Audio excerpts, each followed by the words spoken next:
My name is Emily Harper. I'm 29. At 6:47 a.m. on November 3rd, I watched my mother grab my grandmother's suitcase at Chicago O'Hare International Airport, turn toward the security checkpoint without her, and say 5 words I'll never forget. She'll be fine without us. My grandmother stood there in Terminal 3, Concourse K, clutching her passport with both hands. She'd given them $38,000 for this trip, $15,000 upfront in August, another $30,000 wired in September, $8,000 more by check in October, all for a 2-week family vacation through Paris, Rome, and Barcelona that my mother had promised would be the trip of a lifetime, Mom, before you're too old to travel. My father didn't even look back.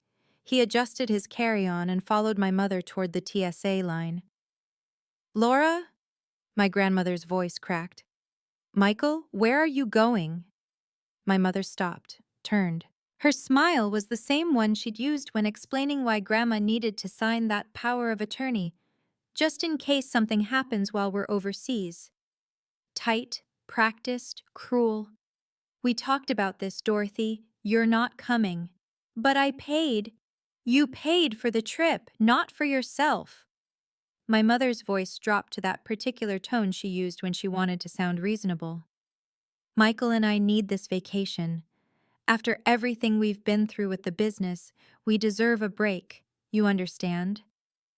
I was standing 15 feet away. I'd driven 3 hours from my apartment in Milwaukee specifically because something felt wrong.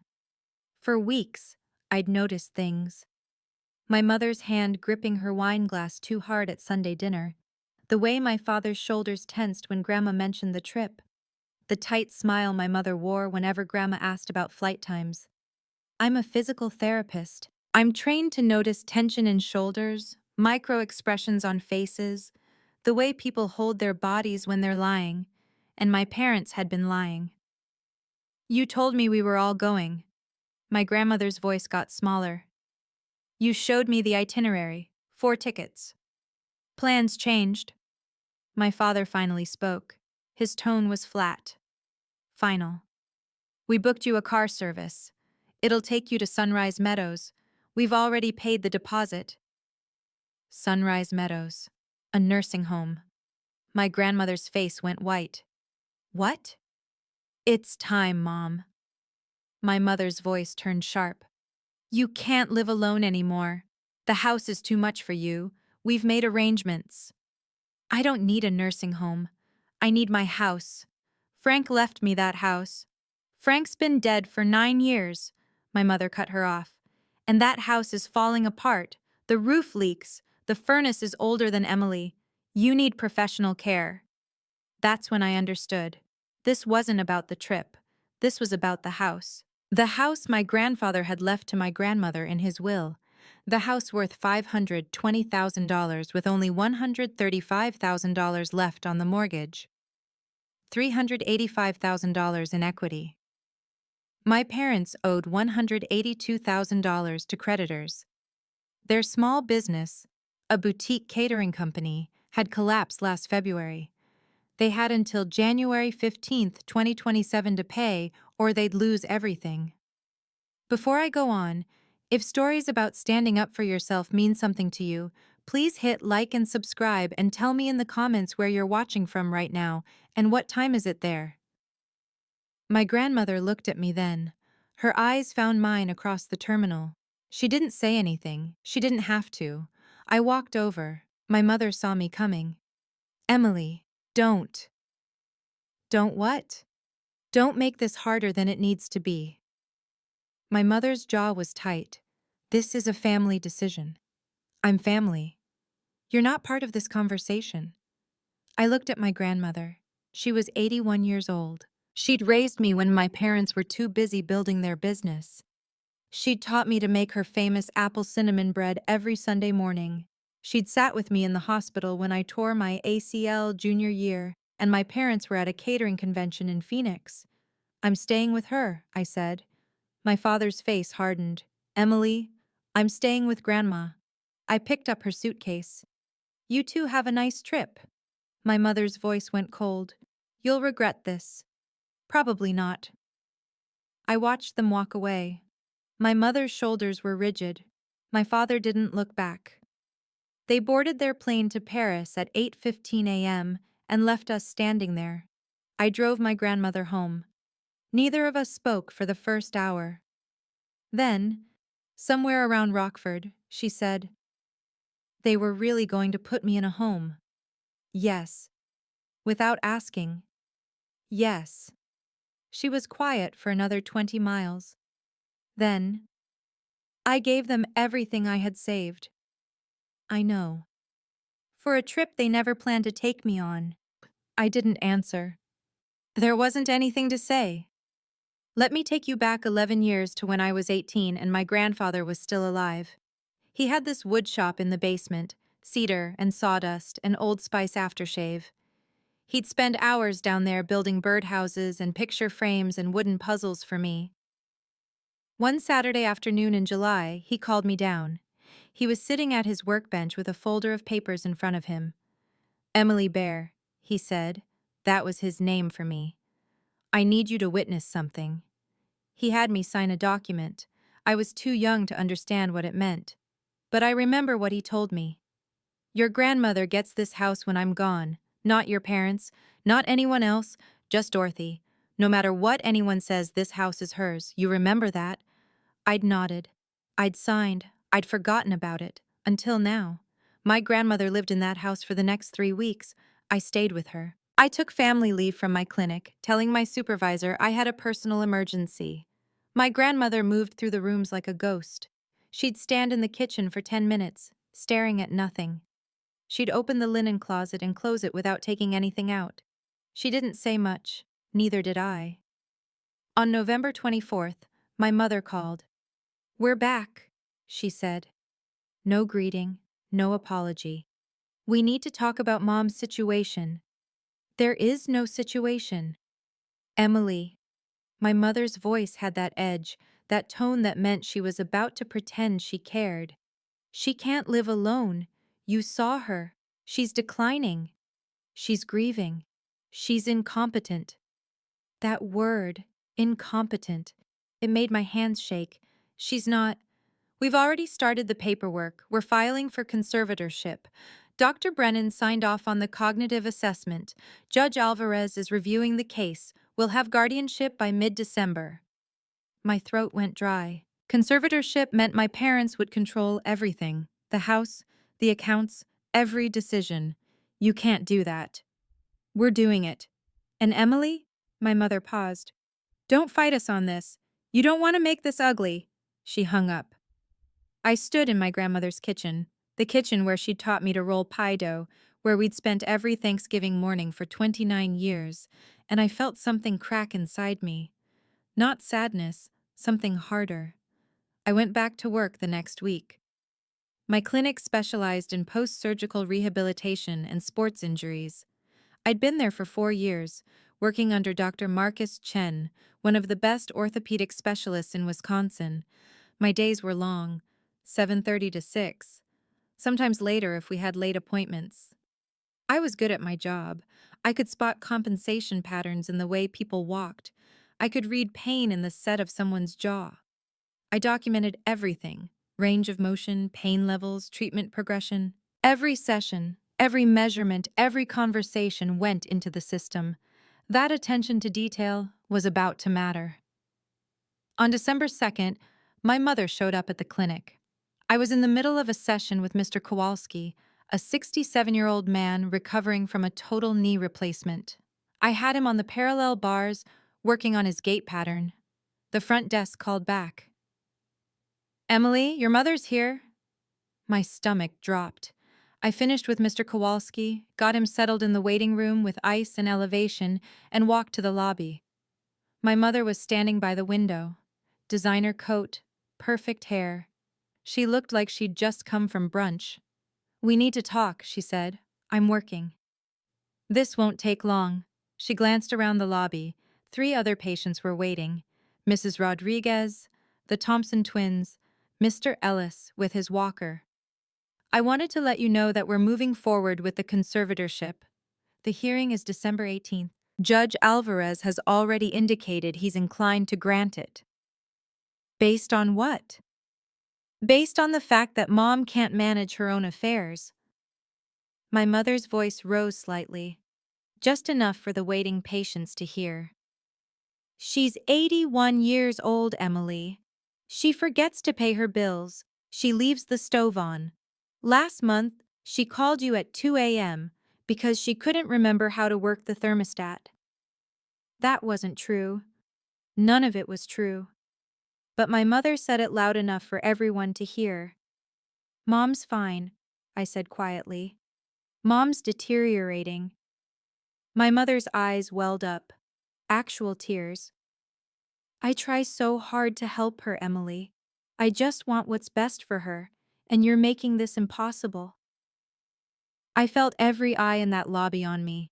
Mrs. Rodriguez looked uncomfortable. The Thompson twins looked at each other. Mr. Ellis adjusted his walker and stared at the floor. My mother wiped her eyes. All I'm asking is for you to support us, to be part of the family decision. Instead, you're being selfish. My face burned, my hands shook. I wanted to scream that she was lying, that she'd stolen $38,000, that she'd tried to abandon Grandma at an airport. But I didn't.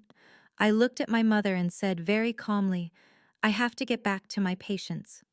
Of course you do. My mother's voice turned cold. You always have an excuse, don't you? She left. I stood there for a moment. Something had hardened inside me, something that wouldn't bend anymore. Dr. Chen came out of his office. You okay? I'm fine. Emily. I looked at him. He'd been my mentor for 4 years. He'd taught me everything I knew about reading patients, about building treatment plans, about documentation. Whatever's happening with your family, he said quietly, don't let it make you doubt yourself. You're one of the best therapists I've worked with. You pay attention. You document. You catch things other people miss. I nodded. I didn't trust my voice. That night, I went to my grandmother's house. She was sitting in the living room, the TV on but muted. She wasn't watching it. They're filing for conservatorship, I told her. She nodded, like she'd expected it. Grandma, we have to fight this. How? Her voice was tired. They have lawyers. They have money. They have a doctor who says I'm incompetent. You're not incompetent. Doesn't matter what's true, Emily Bear. Matters what they can prove. I sat next to her on the couch. The same couch where she'd read me stories when I was little. Where we'd watched The Price is Right every summer morning. Where my grandfather had fallen asleep during every football game. Grandpa left you this house, I said. I know. He wanted you to have it. I know. So we fight. She looked at me, really looked at me. And for the first time in weeks, I saw something flicker in her eyes. Not hope, not yet, but something close to it. How? She asked. I don't know yet, but I'll figure it out. The next morning, I was going through old patient files at the clinic. We were digitizing records from 2019 when I found something odd. A sticky note attached to one of the folders. It said, Contact attorney David Larson if anything happens. Office 414-555-7823. He knows. The note was in my grandfather's handwriting. I'd treated my grandfather for physical therapy in 2015 after his hip replacement. He'd been my patient for 6 months. And apparently, at some point during those sessions, he'd left me a message. I stared at that note for a full minute, then I called the number. A secretary answered. Larson and Associates. Hi, I'm looking for David Larson. My name is Emily Harper. I'm calling about… Emily Harper? The secretary's voice changed. Hold, please. 30 seconds later, a man's voice came on the line. Ms. Harper, I've been waiting for your call. My heart started pounding. You have? Your grandfather left very specific instructions. He said you'd call when the time was right. I think now is that time. Can you come to my office tomorrow at 10 a.m.? Yes. Come alone. Don't tell your parents. Don't tell anyone. He hung up. I sat at my desk, staring at the phone. My hands were shaking. The next morning, I drove to David Larson's office in downtown Milwaukee. It was in a brick building on Wells Street, third floor. The kind of place that smelled like old paper and furniture polish. Mr. Larson was in his 60s, gray hair, kind eyes. He shook my hand and gestured to a chair. "Your grandfather was my client for 30 years, he said. He came to me in 2014, about a year before he passed. He told me he was worried about your parents, that they were having financial trouble, that they'd started making comments about your grandmother's house." I nodded. "He asked me to prepare certain documents. He made me promise not to contact you unless you reached out first. He said, if Emily calls, she'll be ready. Calls. If she doesn't call, then maybe she doesn't need to know." Mr. Larson opened a drawer and pulled out a manila envelope. "He left this for you." The envelope had my name on it, in my grandfather's handwriting. Emily Bear. My hands shook as I opened it. Inside was a letter, and underneath the letter, a stack of legal documents. I unfolded the letter. It was dated March 15th, 2015, 2 months before my grandfather died. I read it twice, 3 times. The words didn't change. "Dear Emily Bear, if you're reading this, then I'm gone, and your mother is trying to take your grandmother's house. I knew she would. I've known for years. Do you remember that Saturday in the woodshop when you signed those papers? You witnessed my will, the real one, the one that leaves this house solely to Dorothy, not to be divided among children, not to be sold for debts, not to be touched by anyone except your grandmother.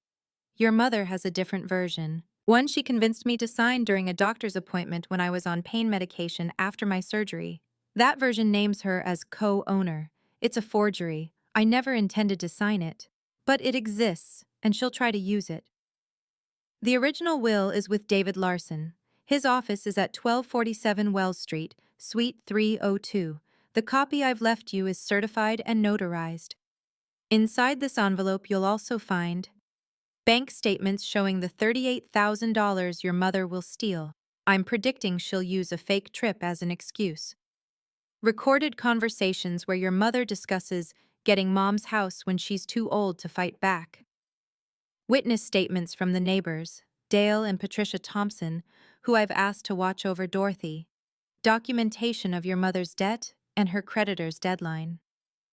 I also bought the house next door. I bought it in 2013 and put it in a trust under the Thompsons' name, with instructions that if Dorothy ever needs help, they should buy our house from her at fair market value and let her stay there as long as she wants.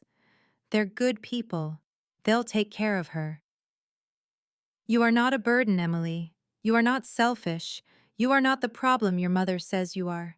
You are my Emily Bear, and you notice things other people miss. Trust yourself. All my love, your grandpa, Frank.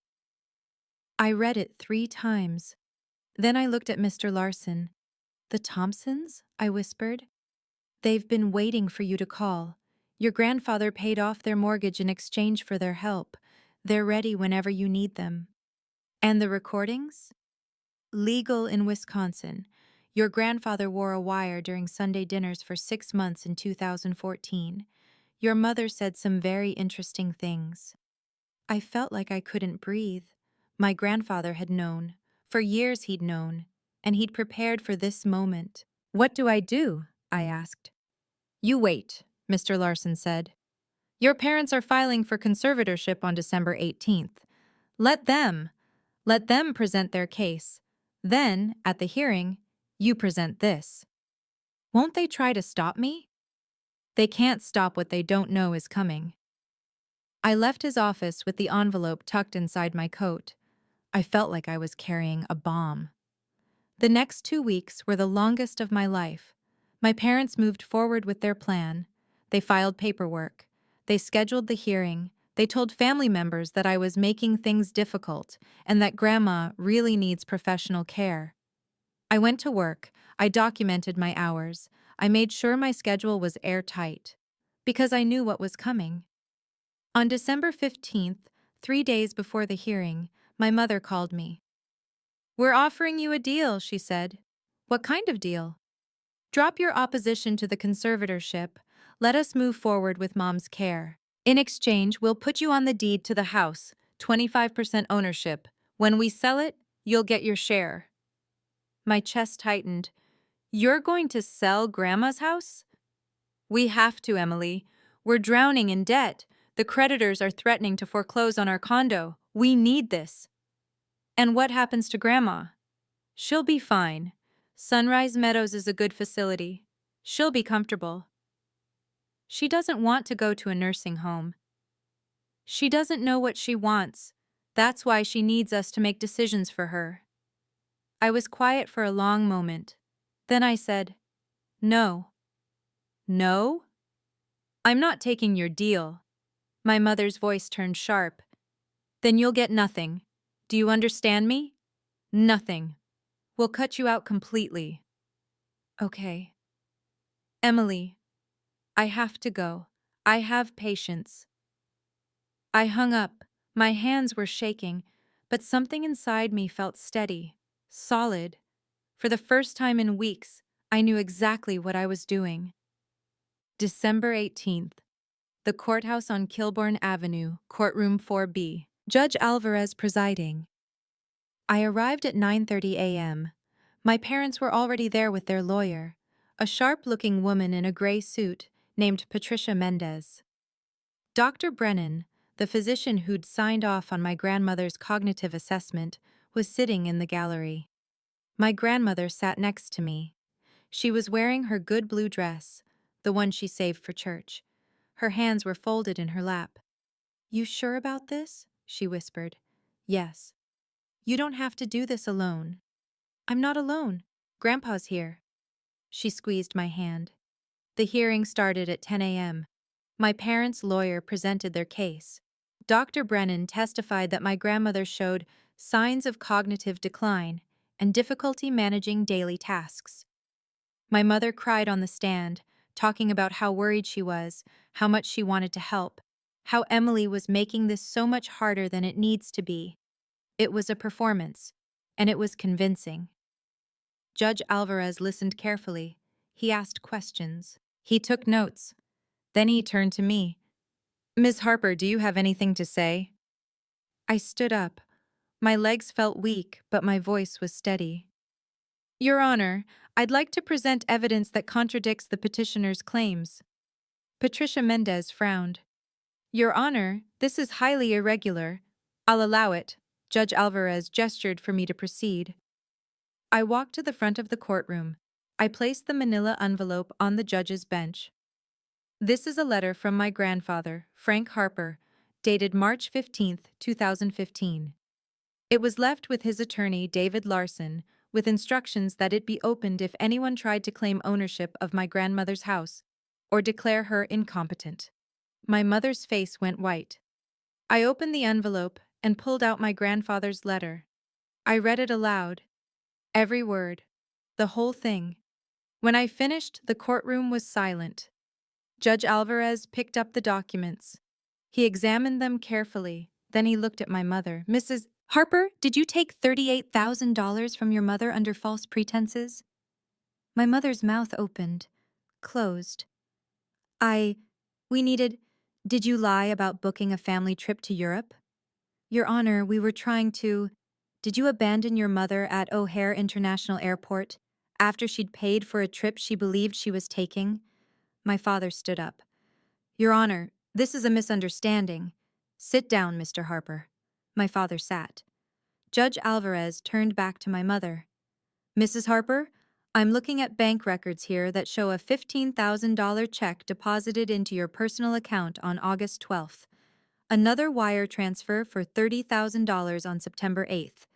Another check for $8,000 on October 3rd. All from Dorothy Harper's account. All with the memo line, Europe trip."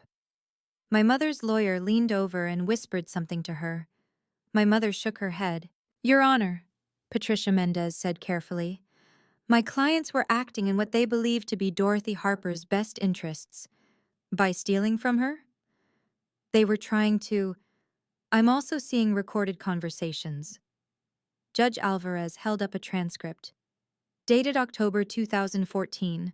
Your client, Laura Harper, discussing how she could get Mom's house when she's too old to fight back. Her words. My mother stood up abruptly. This is ridiculous. Emily has always resented us. She's Mrs. Harper. Where were you on November 3rd, 2026, between 6 a.m. and 8 a.m.? My mother froze. You were at O'Hare, I said quietly. Terminal 3, Concourse K. I was there. I watched you leave Grandma standing there with her suitcase. That's not. We didn't. My mother's voice was rising. I have witnesses, I said. The gate agent, the TSA officer, the woman from the coffee shop who helped Grandma sit down when she started crying. My mother looked at me, really looked at me, and I saw the moment she realized she'd lost. You've been planning this, she whispered. No, Grandpa planned it. I'm just delivering the message. Patricia Mendez stood up. Your Honor, we'd like to request a continuance. Denied. Judge Alvarez closed the folder. This conservatorship petition is dismissed. Furthermore, I'm ordering a full audit of Dorothy Harper's finances for the past year. If I find evidence of elder financial abuse, and based on what I'm seeing here, I'll be referring this case to the district attorney's office. He looked at my parents. You're both to have no contact with Dorothy Harper unless she initiates it.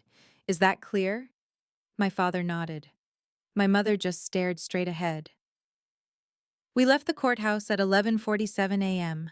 My grandmother and I walked to the parking garage in silence. When we got to my car, she said, He really did all that? Yes. He knew they'd try to take the house? He knew. She was quiet for a moment. Then, I miss him. Me too. We drove back to her house. The house my grandfather had protected. The house she'd get to keep. 3 days later, Dale Thompson knocked on my grandmother's door. He was holding a folder. Dorothy, he said, Patricia and I would like to make you an offer on the house. My grandmother looked confused. You want to buy my house? That's what Frank asked us to do. We buy it at fair market value, $515,000 cash. You keep living here as long as you want, rent-free. And when you're ready, if you want to move somewhere else, we'll help you. But this way, the equity is protected. Your daughters can't touch it. My grandmother cried. The sale closed on January 8th, 2027. My parents' creditor deadline was January 15th. They lost their condo. They filed for bankruptcy on January 22nd. I didn't feel triumphant. I just felt tired. 6 months later, I'm sitting in my grandmother's kitchen, my grandfather's kitchen, drinking coffee at 7:15 on a Sunday morning. We're making apple cinnamon bread, the same recipe we've made every Sunday for 29 years. My grandmother is 82 now. She moves a little slower, but her mind is sharp. She remembers everything. We don't talk about my parents. They send cards sometimes, apologetic, desperate cards asking for forgiveness, for money, for another chance. My grandmother reads them and puts them in a drawer. She doesn't respond. Do you think I should? She asked me once. Forgive them? I think you should do whatever feels right. I don't know what feels right. That's okay too. I visit her every Sunday. I bring groceries. We cook together. We watch The Price is Right. Sometimes Dale and Patricia come over for dinner. My grandmother planted a garden this spring. Tomatoes and zucchini and basil. She says my grandfather always wanted a garden but never had time. He'd be proud of you, she tells me sometimes. I just did what he asked me to do. No, you did more than that. You paid attention. You trusted yourself. If you're watching this, I want you to know something. Silence doesn't protect anyone. Not you, not the people you love. Silence just makes room for people who are willing to lie louder than you're willing to tell the truth. My grandfather knew that. He spent the last year of his life preparing for a fight he knew he wouldn't be there for. He documented everything. He recorded conversations. He built a network of protection around my grandmother because he knew she'd need it. He didn't stay silent. And when the time came, neither did I. If someone is using your love against you, using your kindness, your patience, your willingness to give second chances as weapons, you don't owe them your silence. You owe yourself the truth. The truth is, my parents stole from my grandmother. They lied to her. They tried to take her home, her independence, her dignity. The truth is also, my grandfather saw it coming and made sure she'd be protected. Both things can be true. I'm sitting here now, watching my grandmother knead dough, her hands still strong, her wedding ring catching the morning light. And I'm thinking about all the things my grandfather taught me. How to notice when someone's lying, how to document everything, how to prepare. But mostly, he taught me this. Love isn't just showing up.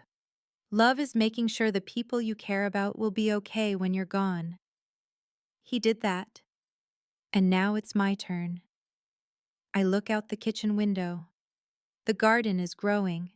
The tomatoes are getting ripe. My grandmother is humming something my grandfather used to sing. And for the first time in months, everything feels exactly the way it should. If you've ever had to choose between keeping the peace and protecting someone you love, type "I chose protection" in the comments. Or if you're still trying to figure out where that line is, type "I'm still learning." Both are valid. Both are brave. If this story meant something to you, check the description for more stories just like this one. Thank you for being here.